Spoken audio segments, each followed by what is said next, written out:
evening. Thank you so much for coming. What can you say on such a momentous occasion like this? Fuck off! That's what this is! Do we emphasise just how much fire and devotion this band elicited in our hearts and souls when we first heard them? Do we make the point that they are one of the greatest unsung British bands of the last 40 years?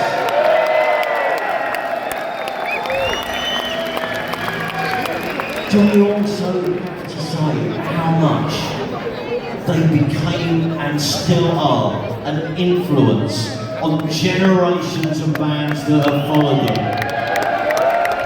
And should we make the point that people have come from all over the world to see the biggest gig they've ever done here in London tonight?